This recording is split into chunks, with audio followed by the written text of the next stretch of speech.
예수님, 사랑합니다.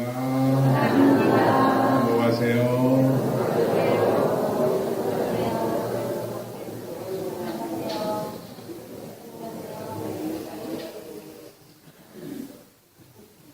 한 주간 평안하셨습니까? 네.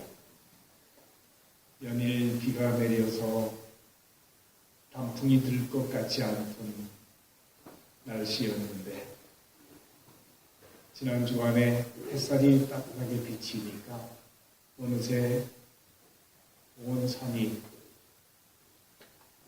붉게 노랗게 단풍으로 물들어가는 것을 보게 됩니다.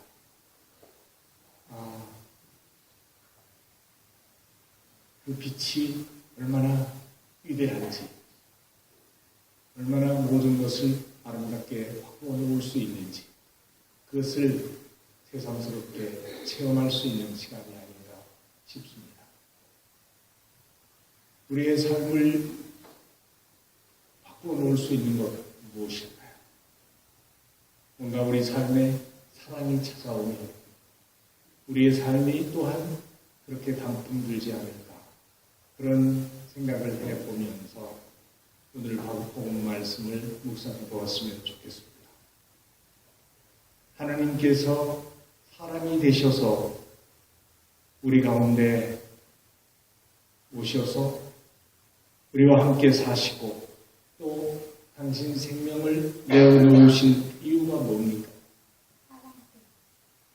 또 몰로카이 섬이라고 나병 환자들이 사는 그곳으로 찾아가서 그 환자들과 함께 일생을 같이 살다가 나병이 걸려서 기쁘게 죽음을 맞이했던 다니엘 신부님, 그분은 왜 그런 삶을 선택했을까요? 또 1944년 아우슈비츠라고 하는 포로 수용소에 갇혀서 노동과 고통과 죽음의 길로 걸어가는 그 수감자들에게 한 사람만 탈출하거나 문제를 일으켜도 그 사람 대신 10명을 독방에 가두어 굶겨 죽이는 형을 내리게 되는데, 마침 그런 일이 벌어졌고 10사람이 무작위로 불려나가서 독방에 갇혀 죽어야 되는 상황에 놓였을 때 어느 누군가, 저는 아내도 있고 자식들도 있습니다, 살려주십시오, 아우성치는 모습을 보고 나를 저 사람 대신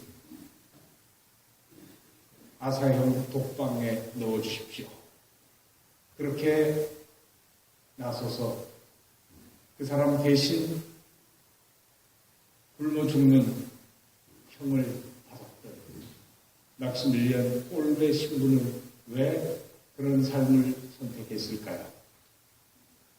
그리고 또 우리 시대에 우리가 잘 알고 있는 이태석 신부님, 그는 의대를 나와 의사가 돼서 사람들에게 존경받고 돈도 잘 벌 수 있었는데 그 모든 삶을 팽개치고 사제가 돼서 저 아프리카 수단으로 찾아가 아이들을 가르치며 학교를 세우고 또 병원을 만들어서 죽어가는 환자들, 나병 환자들을 돌보다가 12년 만에 암이 걸려 돌아와서 결국 세상을 떠났습니다.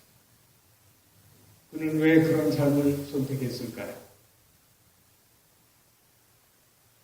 이유는 모두 한마디로 사랑 때문입니다. 왜 사랑해야 합니까?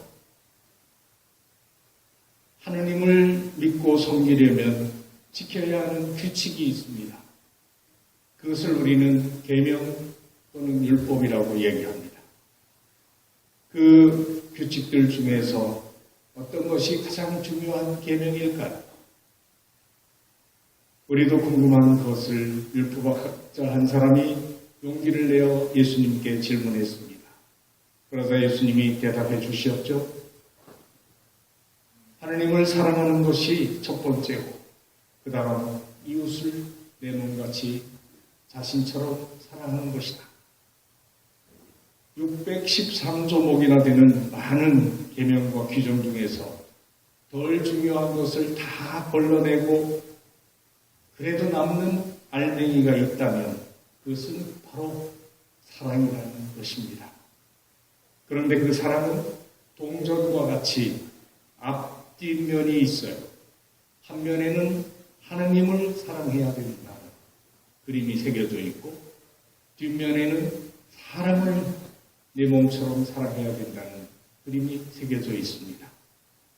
그렇다면 어떻게 하는 것이 하느님을 사랑하는 것인가? 이스라엘 사람들은 하느님을 사랑하는 것은 곧 계명을 충실히 지키는 것이라고 생각했습니다.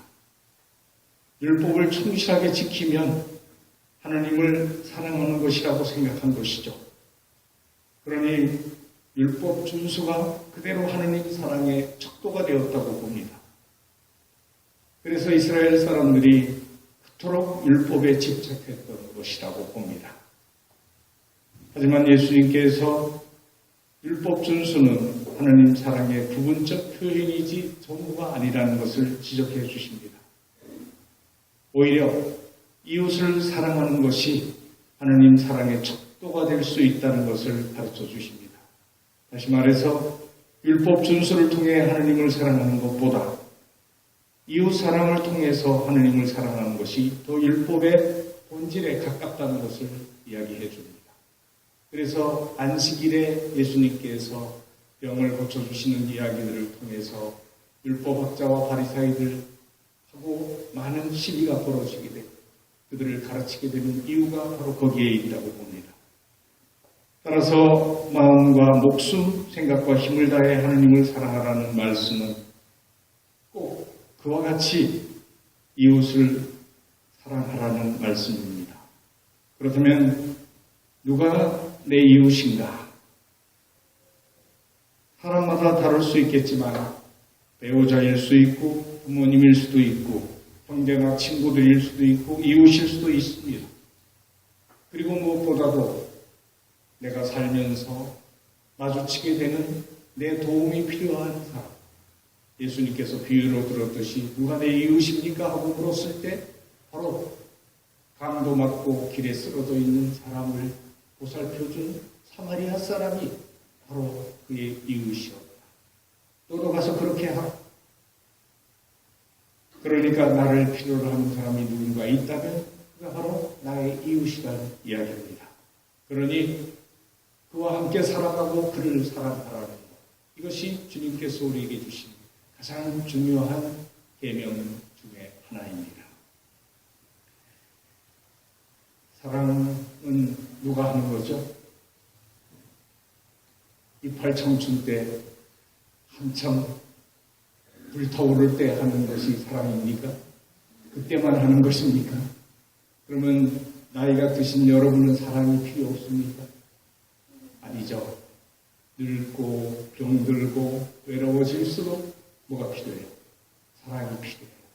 그리고 사랑하고 싶어지죠. 혼자 고독하게 살고 싶지 않죠.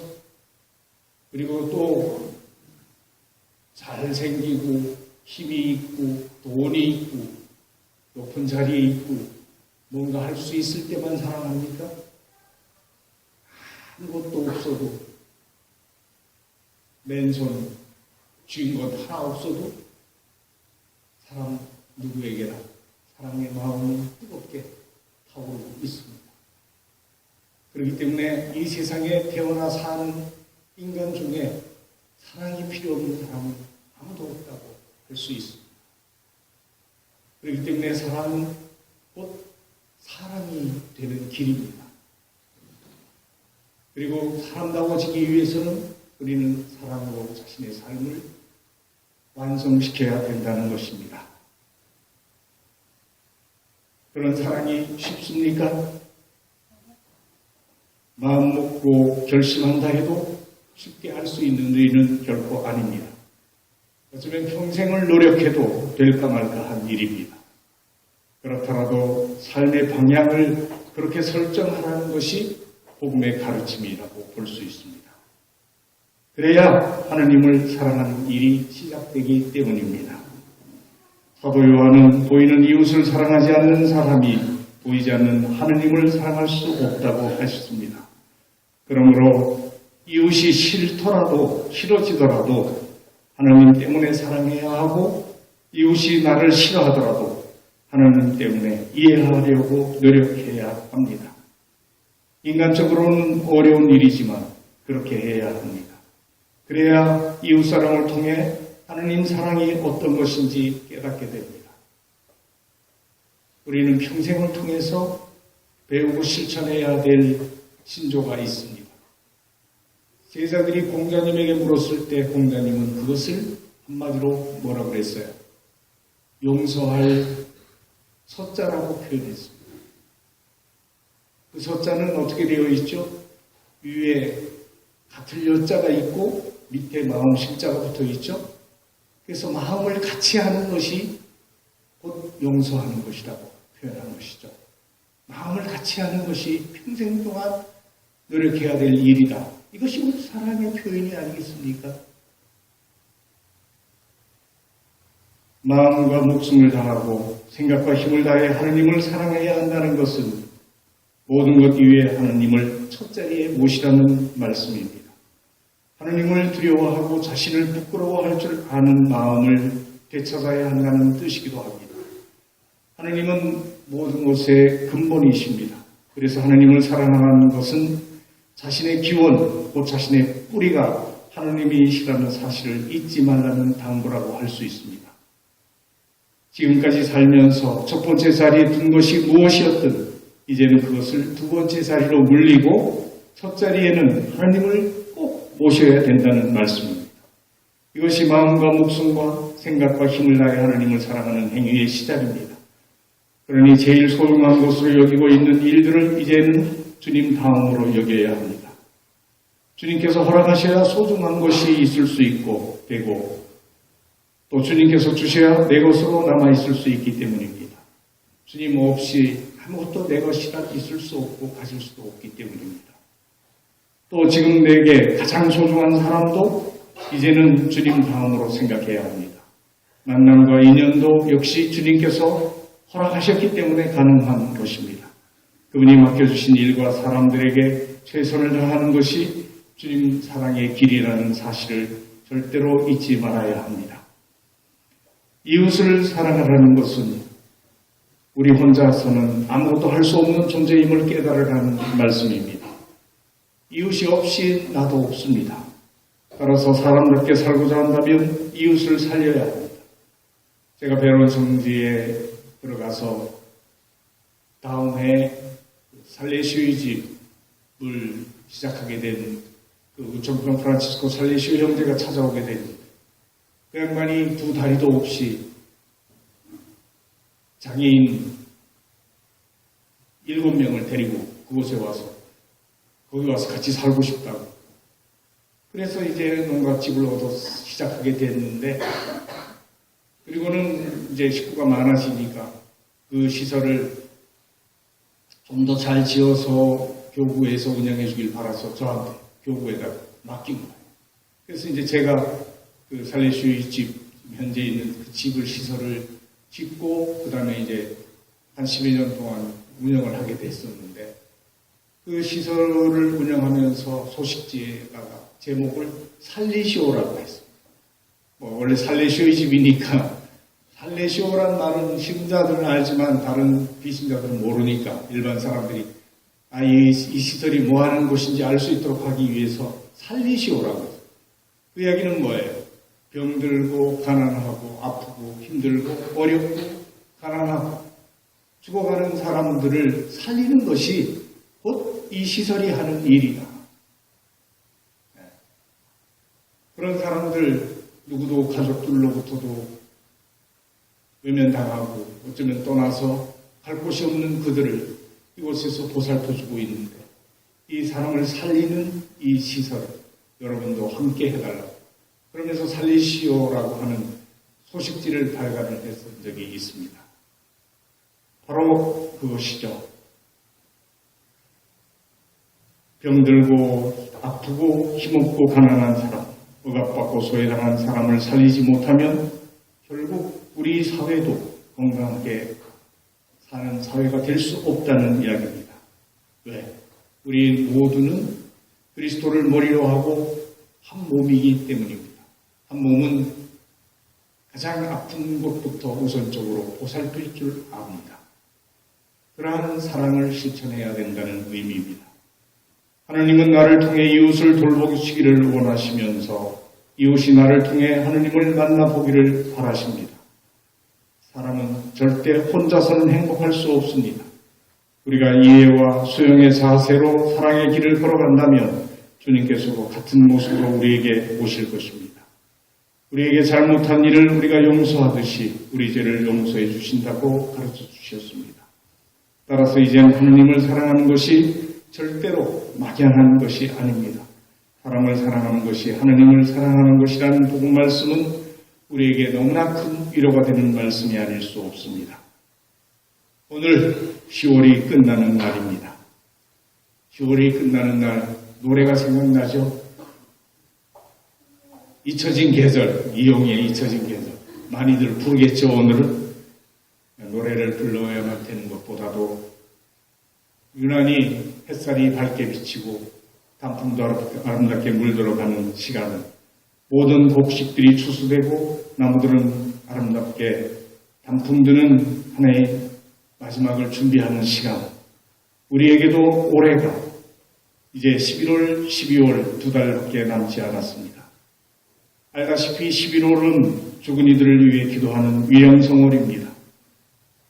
우리가 그동안 10달을 내 자신을 위해서 사는데 급급했다면 남은 달, 2달 동안 그 중에서 11월 한 달은 세상 떠난 사람들을 위해서